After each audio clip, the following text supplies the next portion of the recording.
Hello guys, இந்த வீடியோவில் நம்ம என்ன பார்க்க போகிறோம்னா 0 to 1. அதாவது நம்ம எப்படி ஒரு கரெக்ட் வேலை ஒரு ஸ்டார்ட் அப் ஸ்டார்ட் பண்ணுறது, ஒரு பிராண்ட் வேல்யூ எப்படி உருவாக்குறது. நம்ம ஆப்பிள் சொன்னாலே ஒரு தனித்துவமான பிராண்ட் தெரியும்.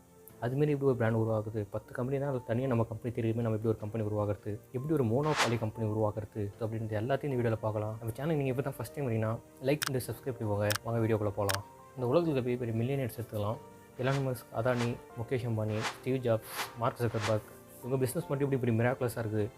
இவங்களால் மட்டும் எப்படி ஒரு சக்ஸஸ்ஃபுல்லாக பிஸ்னஸை கொண்டு போக முடியுதுன்னு பார்த்தீங்கன்னா, இதை நீங்கள் நோட் பண்ணி பார்த்தீங்கன்னா எல்லாமே ஒரு விஷயம் காமனாக இருக்கும். இவங்க யாருமே ஒரே மாதிரி பிஸ்னஸ் பண்ணல. இவங்க ஒவ்வொருத்தரும் டிஃப்ரெண்ட் செக்டார், டிஃப்ரெண்ட் பிஸ்னஸ். இவங்க யாருமே ஒரே டெக்னாலஜி வச்சு பிஸ்னஸ் பண்ணல. இவங்கெல்லாம் புது டெக்னாலஜி இன்ட்ரடியூஸ் பண்ணி அதில் டெவலப் பண்ணவும் தான். தி சேம் டைம் இவங்கெல்லாம் பண்ணது வெர்டிகல் ப்ராக்ரஸ், ஹரிசாண்டல் ப்ராக்ரஸ் இல்லை. ஃபஸ்ட் ஹரிசாண்டல் ப்ராக்ரஸ்னா வெர்டிகல் ப்ராக்ரஸ் என்ன? ஹரிசாண்டல் ப்ராக்ரஸ் என்னன்னு பார்த்தீங்கன்னா, ஆல்ரெடி ஒரு ப்ராப்ளம் ஒரு சொல்யூஷன் இருக்குது, அதை கொஞ்சம் டெவலப் பண்ணி வேல்யூ ப்ரொவைட் பண்ணால் அது ஹரிசாண்டல் ப்ராக்ரஸில் வரும். ஒரு 4 மெம்பர்ஸ் இருக்கிறாங்க. அவங்க ட்ராவல் பண்ணுறதுக்கு ஒரே 2 வீலர் தான் இருக்குது. அவனுக்கு இன்னொரு 2 வீலர் ப்ரொடியூஸ் பண்ணி கொடுத்தா அது ஹரிசாண்டல் ப்ராக்ரஸ். அதேமாரி வெர்டிகல் ப்ராக்ரஸ்னால் ஆல்ரெடி நம்ம இருக்கிற ப்ராப்ளம் புதுசாக ஒரு சொல்யூஷன் உருவாக்குறதுக்கு, புதுசாக ஒரு டெக்னாலஜி உருவாக்கி வேல்யூ ப்ரொவைட் பண்ணுறது. ஃபார் எக்ஸாம்பிள், அந்த 4 பேர் போகிறதுக்கு ஒரு காரை உருவாக்கி தந்தால் அது வெர்டிகல் ப்ராக்ரஸ். ஃபஸ்ட் நீங்கள் ஒரு சக்ஸஸ்ஃபுல்லாக கம்பெனி உருவாக்கணும்னா நீங்கள் ஒரு கொஸ்டின் கூட ஆன்சர் பண்ணணும். இந்த உலகமே பொய்ன்னு நினச்சி ஒரு விஷயத்தை நீங்கள் உண்மை நம்புறீங்க. இது என்ன விஷயம்? இந்த கொஸ்டினுக்கு ஆன்சர் பண்ணுறவங்க மட்டும்தான் ஒரு சக்ஸஸ்ஃபுல்லான ஸ்டார்ட் அப் உருவாக்க முடியும்னு சொல்கிறாங்க. உலகத்தில் என் நம்பர் ஆஃப் கம்பெனிஸ் இருக்குது. ஒவ்வொருத்தரும் டிஃப்ரெண்ட் வேல்யூஸ் ப்ரொவைட் பண்ணியிருந்தாங்க. பட் அந்த வேல்யூ ப்ரொவைட் பண்ணுறவங்களாம் ஒரு வேல்யூபிளான கம்பெனியாக இருக்கிறாங்கன்னு கேட்டால் அதுதான் இல்லை. இது ஒரு எக்ஸாம்பிள் பார்த்தீங்கன்னா, நியூயார்க் டைம் மேகசினும் ட்விட்டர் ஒரே டைம் தான் அவங்க IPO லான்ச் பண்ணாங்க. இது எல்லாருக்கும் ஒரு ஷாக். நியூயார்க் டைம் மேகசின் வேல்யூவோட ட்விட்டரோட வேல்யூ 10 டைம்ஸ் அதிகமாக இருந்துச்சு. இது காரணம் என்னன்னா, அது 1 இயர் முன்னாடி நியூயார்க் டைம் மேகசின் பல மடங்கு ப்ராஃபிட் பார்த்துருந்தாங்க ட்விட்டரோட. பட் அதே டைமில் ட்விட்டர் மிகப்பெரிய லாஸ் இருந்துச்சு. பட் இந்த IPO லான்ச் பண்ணும்போது ட்விட்டர் நியூயார்க் மேகசினோட பல மடங்கு வேல்யூபிளான கம்பெனியாக தெரிஞ்சுது. அது என்ன தெரியுதுன்னா, நம்ம அதிகமான வேல்யூ ப்ரொவைட் பண்ணால் மட்டும் வேல்யூபிளான கம்பெனியாக மாறிட மாட்டோம். எப்பவுமே நம்மளோட கோல் ஒரு வேல்யூபிளான கம்பெனி உருவாக்கணுமே தவிர அதிகமான வேல்யூ உருவாக்கக்கூடாது. அதிகமான வேல்யூ என்றைக்குமே ஒரு அதிக வேல்யூபிளான கம்பெனி உருவாக்கிறாது. இந்த நியூயார்க் மேகசின் ஃபீல் அது முக்கியமான காரணம் என்னன்னு பார்த்தீங்கன்னா, அது ஒரு காம்படிட்டிவ் கம்பெனி. என்றைக்குமே ஒரு மோனோபாலி கம்பெனியில் மட்டும்தான் ஒரு வேல்யூவான கம்பெனியாக இருக்க முடியும். ஒரு காம்படிட்டிவ் கம்பெனியால் ப்ரைஸ் ஃபிக்ஸ் பண்ண முடியாது. அவங்க அந்த காம்படிஷன் அந்த மாதிரி தான் ப்ரைஸ் ஃபிக்ஸ் பண்ணி ஆகணும். பட் ஒரு மோனோபாலி கம்பெனி அப்படி கிடையாது. அவங்க ஃபிக்ஸ் பண்ணுறது தான் ப்ரைஸ். அந்த பிராண்ட் வேல்யூக்காக, அந்த கம்பெனிக்காக நீங்கள் அந்த பொருளை வாங்கி ப்ரைஸை கன்சிடர் பண்ணாமல். இதுதான் மோனோபாலி கம்பெனியோட பவர். இதுக்கு ஃபஸ்ட் நம்ம மோனோபாலினா என்னன்னு தெரிஞ்சுக்கணும்.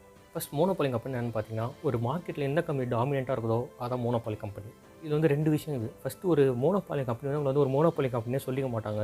அப்படி சொன்னால் அவங்களுக்கு லீகலாக ஏகப்பட்ட பிரச்சனை வரும். பட் ஒரு காம்படிட்டிவ் கம்பெனி அப்படி கிடையாது. அவங்களும் ஒரு மோனோபாலி மாதிரி ப்ரொஜெக்ட் பண்ணிப்பாங்க. ஒரு மோனோபாலி கம்பெனி, நாங்கள் தான் பெஸ்ட் அப்படின்ற மாதிரி ஒரு காம்படிட்டிவ் கம்பெனி அவங்க ப்ரொஜெக்ட் பண்ணிப்பாங்க, அவங்க சேல்ஸ் இன்க்ரீஸ் பண்ணுறதுக்காக.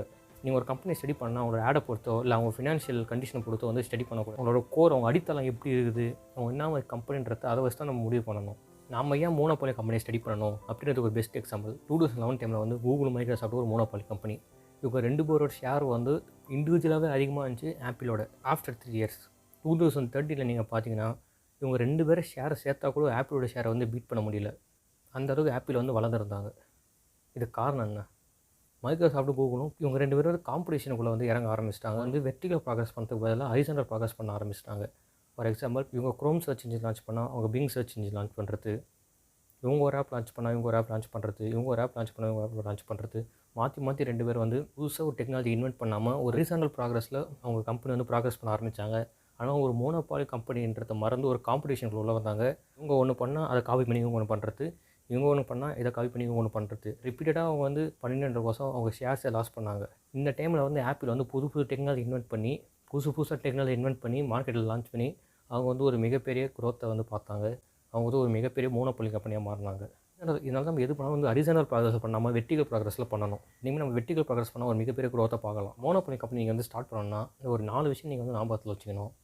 Branding, scaling, networking, distribution. இது 4க்கும் எக்ஸாம்பிள் நான் கொடுக்கணும்னு அவசியம் கிடையாது. உங்களுக்கே தெரியும். பிராண்டிங்னு சொன்னால் நம்மளுக்கு ஆப்பிள் நம்பர் இருக்கும். நெட்வொர்க்கிங்னு சொன்னால் சோஷியல் மீடியா, இன்ஸ்டாகிராம் அதுமாரி ஆப்பில் நெட்வொர்க்கிங்கால் தான் சக்ஸஸ்ஃபுல் ஆச்சு.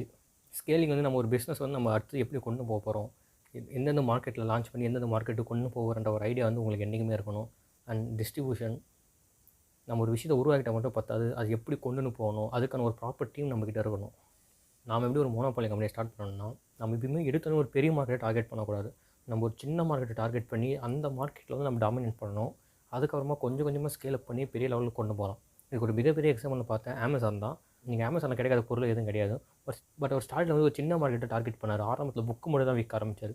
அவர் கொஞ்சமாக ஸ்கேல் அப் பண்ணி இன்றைக்கி அமேசானில் கிடைக்காத பொருளே கிடையாது. எப்பவுமே ஒரு சின்ன மார்க்கெட் டார்கெட் பண்ணி அதுலேருந்து கொஞ்சம் கொஞ்சமாக ஸ்கேல் அப் பண்ணி பெரிய மார்க்கெட்டில் வர ஆரம்பிக்கணும். எடுத்தோடனே பெரிய மார்க்கெட் நம்ம எடுத்து போய் உண்டா நம்ம உருவாகிற கம்பெனி வந்து எப்படி ஒரு மோனோபோலி கம்பெனியாக இருக்கணும். அது எப்படி நாளடைவில் வந்து ஒரு காம்படிட்டிவ் கம்பெனியாக மாறிடக்கூடாது அப்படின்றதுக்கு ஒரு 7 பாயிண்ட் வந்து பீட்டர் டீல் சொல்கிறாரு. அந்த 7 விஷயத்தை நம்ம கம்பெனி சாட்டிஸ்ஃபை பண்ணுதான்றது நம்ம என்றைக்குமே பார்க்கணும். நாளடைவில் நம்ம கம்பெனி காம்படிட்டிவ் கம்பெனியாக மாற அலோவ் பண்ணக்கூடாது. நம்பர் 1 நம்ம ஸ்டார்ட் பண்ணுற பிஸ்னஸ் ஒரு டெக்னாலஜி ஒரு புது டெக்னாலஜி தானா, இந்த டைம் அதை மார்க்கெட்டுக்கு கொண்டு போனால் கரெக்டாக இருக்குமா?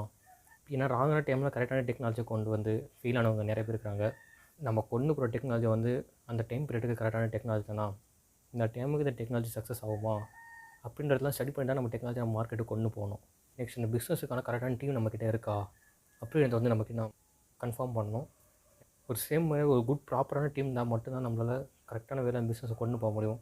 நெக்ஸ்ட் டிஸ்ட்ரிபியூஷன் டீம் நம்ம உருவாக்கின மட்டும் பார்த்தாது, அதை கொண்டு போய் சேர்க்கறதுக்கு வந்து ஒரு கரெக்டான பீப்புள் நமக்கு தேவை. அதாவது கரெக்டான ஒரு டிஸ்ட்ரிபியூஷன் டீம் நம்மகிட்ட வேணும்.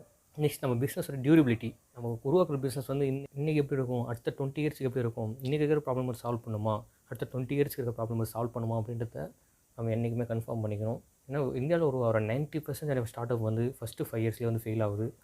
நம்ம ஒரு பிஸ்னஸ் உருவாக்கணும்னா அது வந்து கண்டிப்பாக வந்து 20 இயர்ஸுக்கு மேலே டியூரபிலிட்டி இருக்கிற அளவுக்காவது உருவாக்கி ஆகணும். நம்ம லைஃப்பில் முன்னேறணும்னா நமக்கு வந்து முக்கியமானது நம்மளோட ஆட்டிடியூட். அது எப்படி நம்ம வந்து ஒரு ப்ராப்பரான நம்ம ஒரு ஆட்டிடியூடை கன்ஸ்ட்ரக்ட் பண்ணுறது அப்படின்றத இங்கே இருக்கிற வீடியோவில் பாருங்கள். அண்ட் சோஷியல் மீடியா நம்ம லைஃப் எந்த அளவுக்கு ரூயின் பண்ணி நிறுத்து நம்மளுக்கே தெரியும். அதுலேருந்து எப்படி வெளியே வரலாம், அதோட டார்க் ட்ரூத் என்னன்றதை வந்து இங்கே இருக்கிற வீடியோவில் பாருங்கள். அந்த இம்பார்ட்டன்ட் திங் நான் இப்போ சொன்ன விஷயம் எல்லாம் 0 to 1 என்ற புக்கில் இருந்தால் சொன்னது. அதாவது மெயின் பாயிண்ட்ஸ் மட்டும் நான் சொல்லிக்கிறேன். ஒரு 20% 30% அந்த புக்கை நான் கவர் பண்ணியிருப்பேன். அந்த புக்கில் இதுமாரி இன்னும் நிறைய விஷயம் இருக்குது. உங்களுக்கு வேணும்னா 0 to 1 வந்து ஃப்ளிப்கார்ட், அமேசானில் அவைலபிளாக இருக்குது. வேணால் வாங்கி படிங்க. இதுமாரி நிறைய வீடியோ பார்க்கணும். நம்ம சேனல் லைக் பண்ணி சப்ஸ்கிரைப் பண்ணிக்கோங்க.